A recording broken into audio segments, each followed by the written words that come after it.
Guys welcome to Elibro education. चलिए आज अपने इस वीडियो में हम लोग इलेक्ट्रोमैग्नेटिक इंडक्शन के एमसीक्यूज़ डिस्कस करेंगे।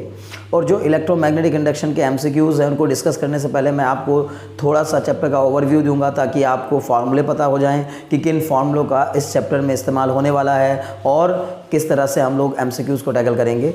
देखिए फिर उसके बाद हम लोग जल्दी से एक बार छोटा सा एक ओवरव्यू ले लेंगे फॉर्मूले का, फिर उसके बाद एमसीक्यूज़ डिस्कस करेंगे। लेकिन अगर आप चैनल पर नए हैं तो चैनल को सब्सक्राइब कर दीजिए और बेल आइकन भी दबा दीजिए ताकि हमारी आने वाली सभी वीडियोस का आपको नोटिफिकेशन मिलता रहे और आप ऐसे ही इन वीडियोस को एंजॉय करते रहें।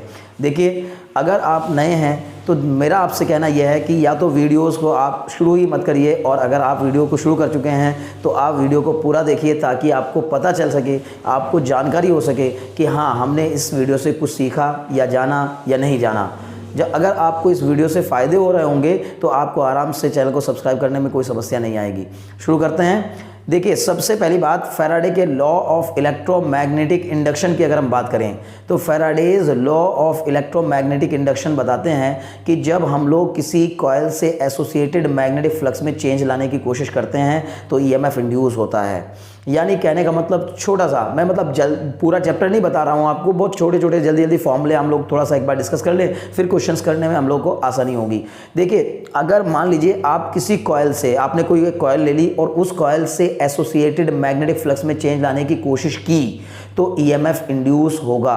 ईएमएफ मतलब इलेक्ट्रोमोटिव फोर्स इंड्यूस होगा और इसकी इस घटना को यानी ईएमएफ इंड्यूस होने की इस घटना को ही हम लोग इलेक्ट्रोमैग्नेटिक इंडक्शन कहते हैं। देखिए एक्चुअली क्या होता है कि जब हम लोग किसी कॉइल का जो मैग्नेटिक फ्लक्स होता है, पहली बात होता क्या है मैग्नेटिक फ्लक्स जो है वो किसी कॉइल से associated total number of magnetic field lines की स्ट्रेंथ को ही बताता है। यानी अगर कोई कॉइल आपके सामने रखी हुई है और आपके पास एक मैग्नेट है तो उस मैग्नेट से जितनी मैग्नेटिक फील्ड लाइंस इस कॉइल को क्रॉस कर रही होंगी वो मैग्नेटिक फील्ड लाइंस की total number of magnetic field lines की जो इंटेंसिटी होगी या total number of magnetic field lines की जो स्ट्रेंथ होगी वही मैग्नेटिक फ्लक्स को बताएगा, मैग्नेटिक फ्लक्स। और मैग्नेटिक फ्लक्स का फॉर्मूला होता है फाई बराबर बी ए कॉस थीटा।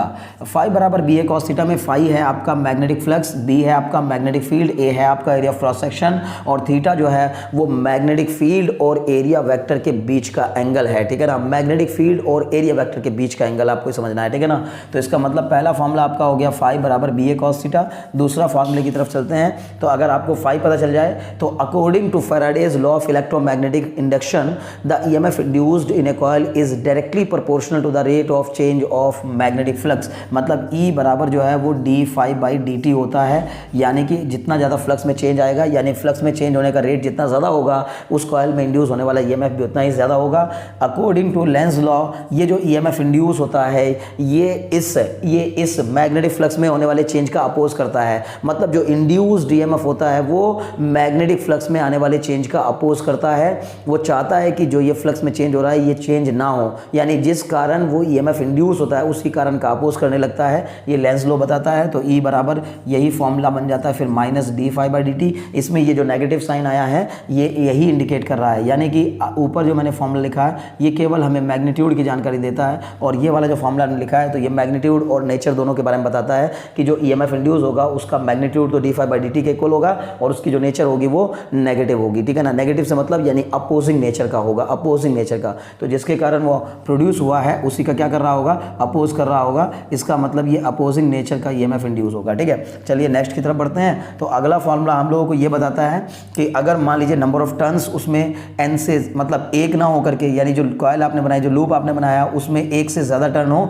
तो यही ईएमएफ इंड्यूस जो है वो n d phi by d t के इक्वल हो जाएगा। यानी ई बराबर minus n into d phi by d t for n turns. ठीक है ना, यानी अगर कॉइल के अंदर कितने टर्न मौजूद हों, एन टर्न्स मौजूद हों।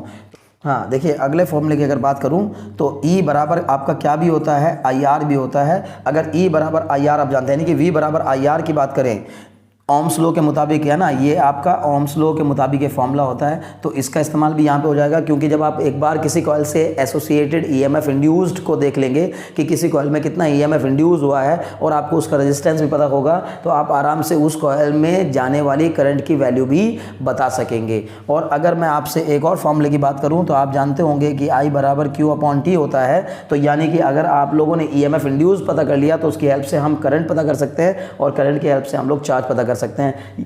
यही कुछ फॉर्मूले हैं जो इस चैप्टर में इस्तेमाल होने वाले हैं या उन एमसीक्यूज़ में इस्तेमाल होने वाले हैं जो अभी हम डिस्कस करने जा रहे हैं।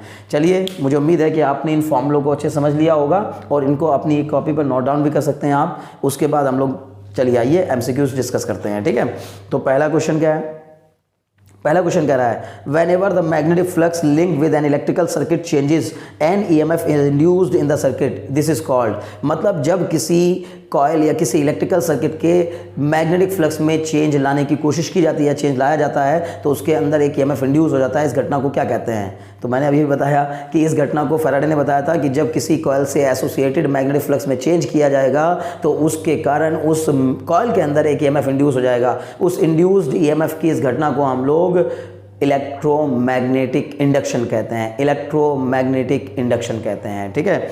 तो इसका मतलब फर्स्ट ऑप्शन ही में दिया हुआ इलेक्ट्रोमैग्नेटिक इंडक्शन वही सही आंसर होगा। चलिए नेक्स्ट क्वेश्चन की तरफ बढ़ते हैं। तो नेक्स्ट क्वेश्चन कह रहा है in electromagnetic induction the induced charge is independent of, यानी इलेक्ट्रोमैग्नेटिक इंडक्शन का जो फिनोमिना होता है उसमें जो इंड्यूस्ड चार्ज होता है वो किस पे डिपेंड करता है। देखिए, इस तरह के क्वेश्चन में बच्चे कई बार फंस जाते हैं कि हमें तो क्लास में बताया गया था कि इंड्यूस्ड ईएमएफ होता है, यहाँ इंड्यूस्ड चार्ज की बात कर रहा है।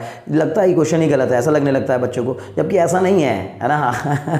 क्वेश्चन आप अपनी मर्जी से डिसाइड मत करिए कि क्वेश्चन गलत है, क्योंकि जब एग्जाम में क्वेश्चन आते हैं तो बहुत सोच समझकर, बहुत चेक करके क्वेश्चंस रखे जाते हैं एग्जाम के अंदर।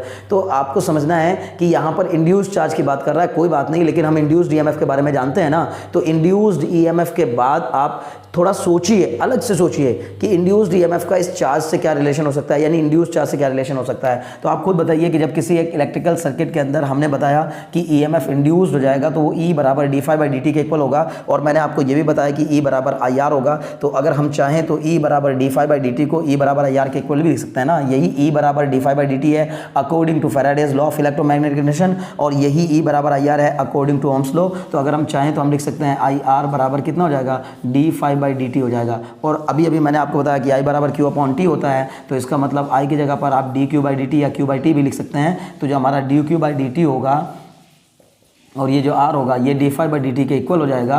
और अगर आपको dt से dt कर जाए तो इसका मतलब आप जानेंगे कि dq जो होगा वो d∅/dr के इक्वल हो जाएगा, यानी कहने d∅/r के इक्वल हो जाएगा। तो बताइए, चार्ज आ तो गया, तो हमें लग रहा था कि यार चार्ज का क्या लेना देना है ना, इंड्यूस चार्ज कहाँ से आ रहा है भाई, आ तो गया इंड्यूस चार्ज। देखिए, चार्ज जो होगा वो d∅/r के इक्वल हो जाएगा। तो इसका मतलब है कि चार्ज, अब आप मुझे बताइए, इस फॉर्मूले के हिसाब से आपने देखा कि टाइम से टाइम कैंसिल हो गया, और जब किसी एक फॉर्मूले से कोई एक चीज़ पूरी तरीके से कैंसिल हो जाती है तो वो चीज़ उस टर्म या उस पैरामीटर से इंडिपेंडेंट हो जाती है। तो इसका मतलब है कि टाइम से ये टर्म क्या हो जाएगा, इंडिपेंडेंट हो जाएगा। तो अगर आप ऑप्शन में देखें तो ऑप्शन में आपको दिया हुआ चेंज इन फ्लक्स से इंडिपेंडेंट होगा। पहले ऑप्शन में दिया चेंज इन फ्लक्स, नहीं, चेंज इन फ्लक्स से इंडिपेंडेंट नहीं है। चार्ज इंड्यूस जो है वो चेंज इन फ्लक्स पर डिपेंड कर रहा है। दूसरे क्वेश्चन में दिया है टाइम, चेंज इन टाइम, हाँ बिल्कुल, टाइम से टाइम कैंसिल हो गया इसलिए टाइम पर डिपेंड नहीं करेगा। तीसरे ऑप्शन में दिया रेजिस्टेंस ऑफ द कॉइल, बिल्कुल रेजिस्टेंस ऑफ कॉइल से भी इंडिपेंडेंट नहीं है। इसका मतलब क्यों, क्योंकि रेजिस्टेंस ऑफ कॉइल पे डिपेंड कर रहा है। और चौथे में दिया नन ऑफ दीज, तो नन ऑफ दीज तो नहीं है फिलहाल, यानी इसने कहा कि जो इंड्यूस चार्ज है वो किससे इंडिपेंडेंट होगा, तो हम बता सकते हैं कि जो इंड्यूस चार्ज होगा वो टाइम से इंडिपेंडेंट होगा। इसका मतलब option B is the right answer.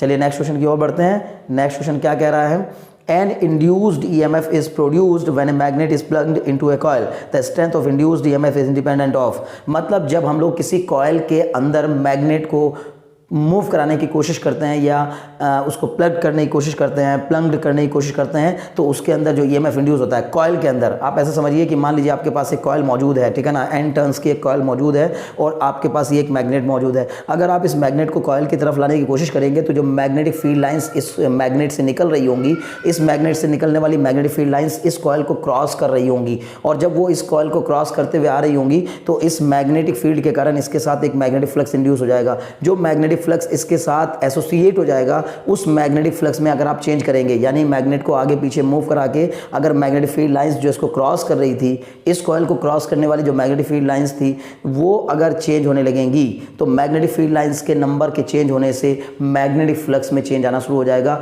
और मैग्नेटिक फ्लक्स में चेंज आने से इस कॉइल के अंदर ईएमएफ इंड्यूस हो जाएगा। मुझे पूरी उम्मीद है कि आपको ये बात समझ में आ रही होगी। तो चलिए ऑप्शन की तरफ बढ़ते हैं। आप मुझे खुद बताइए, पहला ऑप्शन कह रहा है कि जो इंड्यूस्ड ईएमएफ है वो मैग्नेट की स्ट्रेंथ पे डिपेंड नहीं करेगा, नहीं क्योंकि इसने इंडिपेंडेंट पूछा है हमसे। तो और ऑप्शन में दिया है द स्ट्रेंथ ऑफ मैग्नेट। भाई जितना ज़्यादा मैग्नेट की स्ट्रेंथ होगी उतना ही ज़्यादा ईएमएफ इंड्यूस होगा, क्योंकि जब स्ट्रेंथ मैग्नेटिक फील्ड लाइंस ज़्यादा होंगी तो ज़्यादा मैग्नेटिक फील्ड लाइंस कम समय में क्रॉस करेंगी, इसका मतलब मैग्नेटिक फ्लक्स में ज़्यादा चेंज आएगा पर सेकंड, और जब पर सेकंड मैग्नेटिक फ्लक्स में आने वाला चेंज ज़्यादा होता है तो ईएमएफ इंड्यूस भी ज़्यादा होता है, और अगर पर सेकंड मैग्नेटिक फ्लक्स में आने वाला चेंज कम होता है तो ईएमएफ इंड्यूस भी कम होता है। इसका मतलब अल्टीमेटली स्ट्रेंथ ऑफ मैग्नेट पे तो 100% डिपेंड करेगी।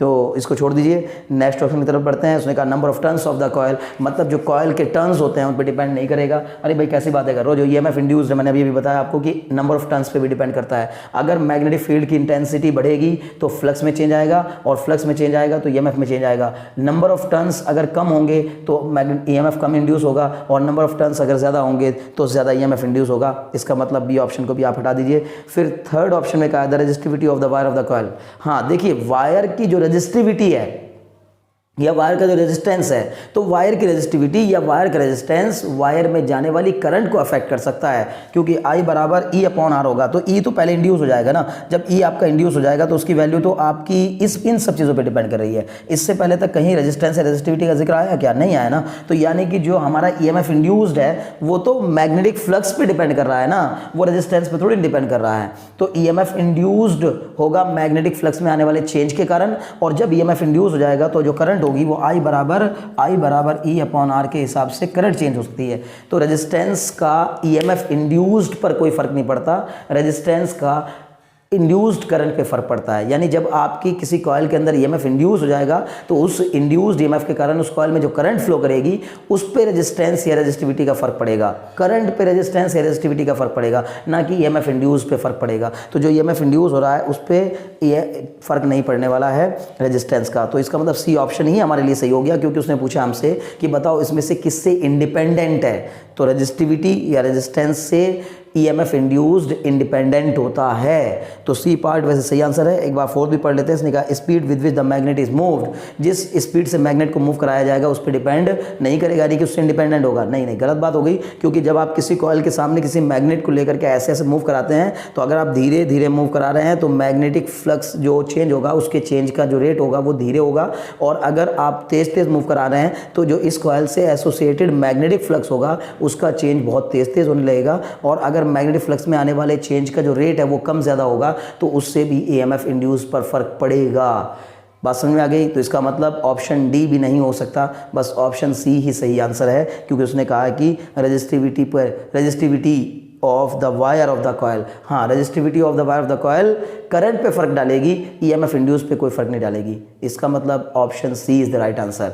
देखिए, अगर आप आराम से क्वेश्चन को समझने की कोशिश करेंगे और ऑप्शंस को ढंग से टैकल करने की कोशिश करेंगे तो आप 100% हर एक MCQ सॉल्व करने में कामयाब हो जाएंगे। लेकिन अगर आप जल्दबाजी करेंगे, अगर आपको लग रहा है कि भाई बस जल्दी कवर कर दें, जल्दी ख़त्म कर दें, तो मैं समझता हूँ कि इस तरह से पढ़ने से या इस तरह से करने से कुछ होने वाला नहीं है।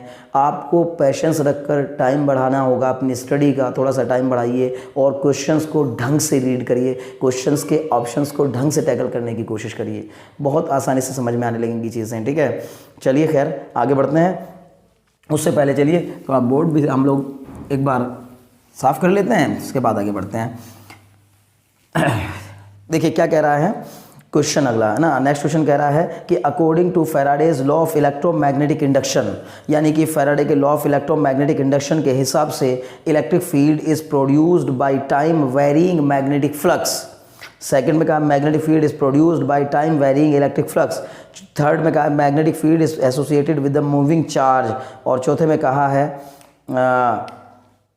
None of these. लेकिन हमें फैराडे के लॉ ऑफ इलेक्ट्रोमैग्नेटिक इंडक्शन के हिसाब से बात करनी है। तो फैराडे के लॉ ऑफ इलेक्ट्रोमैग्नेटिक इंडक्शन कहते हैं कि जब हम किसी कॉइल से एसोसिएटेड मैग्नेटिक फ्लक्स में चेंज लाते हैं तो उसके अंदर 100% एक EMF इंड्यूस हो जाता है, यानी कि E बराबर क्या, d∅dt। यानी जब हम लोग किसी फ्लक्स में, किसी कॉइल से एसोसिएटेड फ्लक्स में चेंज करने की कोशिश करते हैं या टाइम के साथ साथ उसके फ्लक्स में चेंज होता है तो हम कहते हैं उसके अंदर EMF इंड्यूस हो जाता है। और जब EMF इंड्यूस हो जाता है हम जानते हैं कि इलेक्ट्रिक फील्ड फॉर्मूला होता है E/L, या आपने पढ़ा होगा electric field is equal to -dV/dr, यानी कि इलेक्ट्रिक फील्ड जो होती है वो नेगेटिव पोटेंशियल ग्रेडियंट के इक्वली होती है। और जो हमारा EMF इंड्यूस हुआ वो भी एक तरीके का वोल्टेज ही है, बस पास इंड्यूस्ड वोल्टेज है, तो इंड्यूस्ड वोल्टेज को अगर हम लेंथ से डिवाइड कर देंगे तो हमें क्या मिल जाएगा, इलेक्ट्रिक फील्ड मिल जाएगी। तो इसका मतलब टाइम वेरिंग फ्लक्स के कारण, time varying magnetic flux, time varying magnetic flux का मतलब होता है कि अगर मैग्नेटिक फ्लक्स में टाइम के साथ साथ वेरिएशन आ रहा हो तो सबसे पहली बात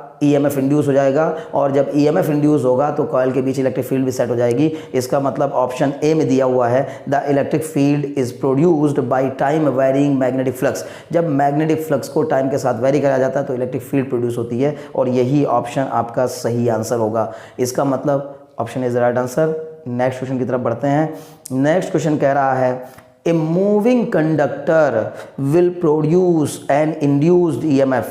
This is accordance with, यानी कि जो हमारा एक कोई कंडक्टर होता है, कंडक्टर कॉयल है, एक मूविंग कंडक्टर कॉयल है, तो जब कोई कॉयल मूव कर रही होती है तो हो सकता है किसी मैग्नेटिक फील्ड के अंदर मूव कर रही हो, या अगर मैग्नेटिक फील्ड आपको वहाँ मौजूद नहीं भी नज़र आ रही है तब भी कम से कम अर्थ की मैग्नेटिक फील्ड तो हर जगह मौजूद होती है। तो कोई मूविंग कॉयल जो होती है, मूविंग कॉयल, तो उसके अंदर ईएमएफ इंड्यूस हो जाता है। क्यों? क्योंकि फैराडे ने बताया था कि जब कोई कॉयल से एसोसिएटेड मैग्नेटिक फ्लक्स में चेंज लाते हैं तो ईएमएफ इंड्यूस होता है, और अगर कोई कॉयल मूव कर रही होती है तो उसके मैग्नेटिक फ्लक्स में लगातार चेंज आता रहता है, और उस मैग्नेटिक फ्लक्स में चेंज आने के कारण उसके अंदर ईएमएफ इंड्यूस हो जाता है। इस घटना को हम लोगों से उसने पूछा है कि किसके अकॉर्डिंग ऐसा हो रहा है, या किस लॉ के मुताबिक आप इस बात को कह पा रहे हैं। तो ये लॉ कौन सा है? Faraday's law of electromagnetic induction ही इस बात को बताता है। इसका मतलब आप लिखेंगे B part is the right answer, मतलब फैराडेज लॉ। देखिए नेक्स्ट क्वेश्चन की तरफ बढ़ते हैं। तो नेक्स्ट क्वेश्चन कह रहा है the polarity of induced EMF is given by. जो इंड्यूस्ड ईएमएफ की पोलैरिटी होती है, मतलब किसी कॉइल से एसोसिएटेड जो इंड्यूस्ड ईएमएफ होता है, उस इंड्यूस्ड ईएमएफ की पोलैरिटी को हम कैसे डिसाइड करते हैं कि कौन सी पोलैरिटी का होगा। तो देखिए मैंने आपको अभी बताया कि फैराडे के लॉ तो बताते हैं कि ईएमएफ इंड्यूस्ड होने का जो फिनोमिना है वो rate of change of magnetic flux पर डिपेंड करता है, और लेंज लॉ बताता है कि जो ईएमएफ इंड्यूस्ड होता है वो अपोजिंग नेचर का होता है, मतलब हमेशा उस कारण का अपोज करता है जिस कारण ईएमएफ इंड्यूस हुआ है। मुझे पूरी उम्मीद है कि आप बातों को पकड़ रहे होंगे, और अगर आप वाकई में बातों को समझ रहे हैं तो फिर इस क्वेश्चन को भी समझ जाएंगे बड़ी आसानी से। क्या कह रहा है कि जो पोलैरिटी इंड्यूस होगी, मतलब जो ईएमएफ इंड्यूस होता है उसके ऊपर जो पोलैरिटी आती है वो पोलैरिटी किस बात पे डिपेंड करेगी, है ना, यानी कि किसके अकॉर्डिंग होगी। तो हमने बताया कि लेंज लॉ बताता है उसकी नेचर के बारे में कि अपोजिंग नेचर का होगा। अब यानी कि जो आपका ईएमएफ इंड्यूस होगा वो इस साइड पॉजिटिव, इस साइड नेगेटिव, इस साइड नेगेटिव, इस साइड पॉजिटिव होगा। वो किसके कारण होगा? वो लेंज लॉ के मुताबिक होगा। कैसे? जब कॉइल को हम लोग मैग्नेट को करीब लाते हैं, जब हम मैग्नेट को कॉइल के करीब लाते हैं तो इस कॉइल में इंड्यूस होने वाला जो ईएमएफ होता है वो इस प्रकार से इंड्यूस होता है कि वो इसके आने का अपोज कर रहा होता है। जब हम करीब ला रहे होते हैं तो इसके आने का अपोज कर रहा होता है, और जब हम इस कॉइल को दूर ले जाने की कोशिश करते हैं तो जो इस कॉइल से इंड्यूस्ड या इस कॉइल में इंड्यूस्ड ईएमएफ है वो इंड्यूस्ड ईएमएफ इसके दूर जाने का भी अपोज करता है। मतलब दोनों ही केस में दूर जाने का भी अपोज करता है और करीब आने का भी अपोज करता है। और जब दूर जाने और करीब आने दोनों का अपोज करेगा तो इसका मतलब एक बार जब करीब आ रही होगी तो करंट की डायरेक्शन अगर क्लॉकवाइज होगी तो फिर दूर जाने पर करंट की डायरेक्शन उसके अपोजिट होगी। मतलब जिस डायरेक्शन में मैग्नेट के करीब आने से जिस डायरेक्शन में करंट इंड्यूस हो रही होती है, दूर जाने पर उसके अपोजिट डायरेक्शन में करंट इंड्यूस हो रही होती है। तो इसका मतलब जो पोलैरिटी डिसाइड होती है वो according to Lenz law decide होती है। तो ऑप्शन में दिया हुआ है Ampere circular law, Biot Savart law, Lenz law, Fleming left hand rule या राइट हैंड रूल जो भी दिया है। अच्छा, फ्लेमिंग राइट हैंड रूल लिखा है, लेकिन इन तीन में से कुछ नहीं है, सिर्फ और सिर्फ लेंज लॉ है। लेंज लॉ से ही हम लोग ये डिसाइड कर पाते हैं कि आखिर जो ईएमएफ इंड्यूस हो रहा है उसकी पोलैरिटी कैसी है। चलिए अगले क्वेश्चन की तरफ बढ़ते हैं। तो उसने कहा the self inductance of A coil is a measure of, मतलब जो किसी कॉइल के अंदर सेल्फ इंडक्टेंस होता है, सेल्फ इंडक्टेंस। अब देखिए खैर कॉइल के अंदर सेल्फ इंडक्टेंस के बारे में थोड़ा सा बता देता हूँ आप लोगों को। सेल्फ इंडक्शन किसको कहते हैं? जब हम किसी कॉइल के अंदर एक चेंजिंग नेचर की करंट फ्लो कराते हैं, किसी कॉइल में चेंजिंग नेचर की करंट फ्लो कराते हैं तो उस चेंजिंग नेचर की करंट के कारण उसके अंदर एक ईएमएफ इंड्यूस हो जाता है जिसको हम लोग बैक ईएमएफ कहते हैं। और इस ईएमएफ के इंड्यूस होने में सेल्फ इंडक्टेंस बहुत इंपॉर्टेंट रोल अदा करता है। तो सेल्फ इंडक्टेंस अपने आप में किसी भी कॉइल की एसोसिएटेड एक प्रॉपर्टी होती है जो बताती है कि हाँ इस कॉइल के अंदर इंड्यूस्ड ईएमएफ प्रोड्यूस हो सकता है। तो जो सेल्फ इंडक्टेंस होता है उसके बारे में उसने कहा कि सेल्फ इंडक्टेंस जो होता है वो इलेक्ट्रिकल इनर्शिया होता है, इलेक्ट्रिकल फ्रिक्शन होता है, इंड्यूस्ड ईएमएफ होता है या इंड्यूस्ड करंट होता है। देखिए जो सेल्फ इंडक्टेंस होता है वो इलेक्ट्रिकल इनर्शिया होता है। आपने मैकेनिकल इनर्शिया के बारे में पढ़ा होगा। मैकेनिकल इनर्शिया कहता है कि अगर हम लोग किसी ऑब्जेक्ट या किसी भी चीज़ की पोजीशन या उसकी स्टेट में सडन चेंज लाने की कोशिश करते हैं तो वो सडन चेंज का क्या करता है, अपोज करता है। यानी अपोजिंग नेचर का एक प्रॉपर्टी डेवलप हो जाती है जिसको हम लोग इनर्शिया कहते हैं। बिल्कुल उसी तरह से आप लेंज लॉ के मुताबिक जानेंगे कि जब भी हम किसी कॉइल से एसोसिएटेड मैग्नेटिक फ्लक्स में सडनली चेंज लाने की कोशिश करते हैं तो उस सडन चेंज के अपोजिशन में एक बैक ईएमएफ इंड्यूस हो जाता है। मतलब जो बैक ईएमएफ होता है उस सडन चेंज का अपोज करता है। तो जैसे मैकेनिकल में आपने मैकेनिकल इनर्शिया के बारे में जाना, वैसे ही यहाँ पर इलेक्ट्रिकल इनर्शिया होता है और वो इलेक्ट्रिकल इनर्शिया सेल्फ इंडक्टेंस के फिनोमेना से ही पता चलता है। तो इसका मतलब जो सेल्फ इंडक्टेंस है वो एक तरीके से इलेक्ट्रिकल इनर्शिया की मेजरमेंट को ही बताता है। तो option A is the right answer. अगले क्वेश्चन की तरफ बढ़ते हैं। अगला क्वेश्चन के में कहा गया है the coil in resistance boxes are made from doubled insulated wire to nullify the effect of.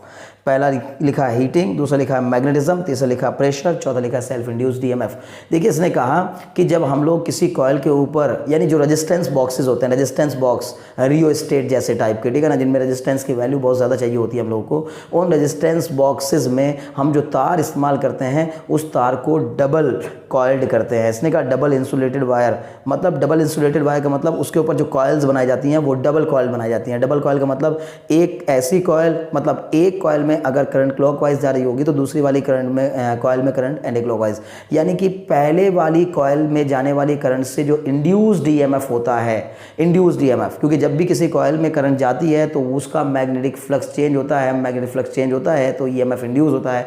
तो अगर एक कॉइल से इंड्यूस्ड ईएमएफ की मैं बात करूं तो दूसरी कॉइल में, मान लीजिए एक कॉइल में आपका ईएमएफ इंड्यूस हो गया ऐसी पोलैरिटी के हिसाब से कि उससे बनने वाली करंट की डायरेक्शन ये होगी, तो दूसरी वाली कॉइल में जो बैक ईएमएफ इंड्यूस होगा वो ऐसा होना चाहिए कि उसकी करंट की डायरेक्शन ऐसे हो। यानी कि दो लेयर बनाने का या डबल कॉइल बनाने का रेजिस्टेंस बॉक्स में जो इम्पॉर्टेंट रीज़न है वो ये है कि एक कॉइल से एसोसिएटेड ईएमएफ या एक कॉइल में इंड्यूस होने वाला ईएमएफ दूसरी कॉइल में इंड्यूस होने वाले ईएमएफ के इफेक्ट को नलीफाई कर सके, मतलब कैंसिल कर सके, ताकि इंड्यूस्ड ईएमएफ प्रोड्यूस ना हो, नेट इंड्यूस्ड ईएमएफ प्रोड्यूस ना हो और रेजिस्टेंस आपको मिल जाए। तो इसका मतलब रेजिस्टेंस बॉक्स में इंड्यूस्ड ईएमएफ के फिनोमेना को नलिफाई करने के लिए हम लोग जो कॉइल्स बनाते हैं वो डबल बनाते हैं, डबल इंसुलेटेड वायर के बनाते हैं। चलिए, मुझे उम्मीद है कि समझ में आ गया होगा। उसमें पूछा गया था, ऑप्शन दिए हुए थे heating, magnetism, pressure, self induced EMF. तो आपको बताना था कि सेल्फ इंड्यूस्ड ईएमएफ को नलिफाई करने के लिए हम लोग रेजिस्टेंस बॉक्स के अंदर डबल इंसुलेटेड वायर की कॉइल बनाते हैं। नेक्स्ट में पूछा गया है two pure inductors each of self inductance capital L are connected in series the net inductance is. मतलब दो अलग अलग कॉइल अगर सीरीज में कनेक्ट कर दी गई हों, ठीक है ना, एक कॉइल तो ये रही और एक कॉइल ये रही, अगर L और L दोनों अलग अलग इंडक्टेंस, मतलब दोनों का कॉइल का इंडक्टेंस सेम है, दो अलग अलग कॉइल का इंडक्टेंस सेम है, लेकिन उनको हमने सीरीज में कनेक्ट किया है, तो आपको पता होगा कि सीरीज में सेल्फ इंडक्टेंस का फॉर्मूला, यानी equivalent self inductance of the two और more than two coils when they are connected in series का फॉर्मूला होता है LS बराबर L1 प्लस L2। तो अगर दोनों L और L हैं तो इसका मतलब दोनों जुड़कर कितने हो जाएंगे, 12 हो जाएंगे।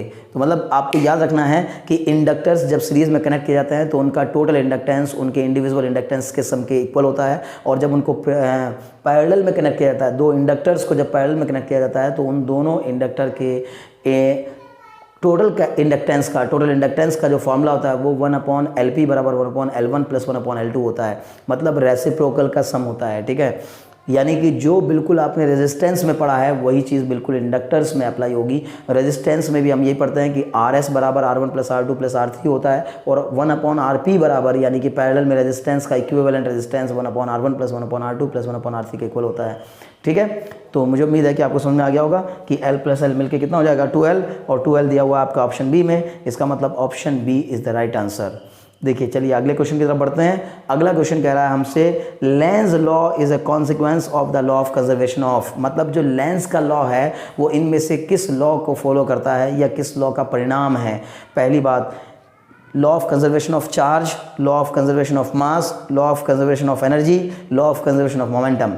देखिए सिंपल सी बात है, लेंज ने बताया था कि जब हम लोग किसी कॉइल के सामने मैग्नेट को मूव कराते हैं, तो उस मैग्नेट को मूव कराने में जो हम वर्क करते हैं वही वर्क इस कॉइल के अंदर as a electrical energy induce होता है। यानी कहने का मतलब ये है कि जो ईएमएफ इंड्यूस हो रहा है वो अपोजिंग नेचर का होता है और इस कॉइल के मूवमेंट का अपोज करता है। और अगर वो ईएमएफ जो इस कॉइल के अंदर इंड्यूस हो रहा है वो इस कॉइल के इस मैग्नेट के मूवमेंट का अपोज कर रहा है, तो इसके मूवमेंट के अपोज करने के कारण हमें बाहर से एक एक्सटर्नल एजेंट को काम करने के लिए अप्लाई करना पड़ेगा। मतलब इस मैग्नेट को मूव कराने के लिए एक एक्सटर्नल एजेंट की ज़रूरत पड़ेगी और वो एक्सटर्नल एजेंट अगर वर्क करेगा तो उसकी एनर्जी खर्च होगी। इसका मतलब एनर्जी एक फॉर्म से दूसरी फॉर्म में बदलेगी, मैकेनिकल एनर्जी इलेक्ट्रिकल एनर्जी में कन्वर्ट हो जाएगी।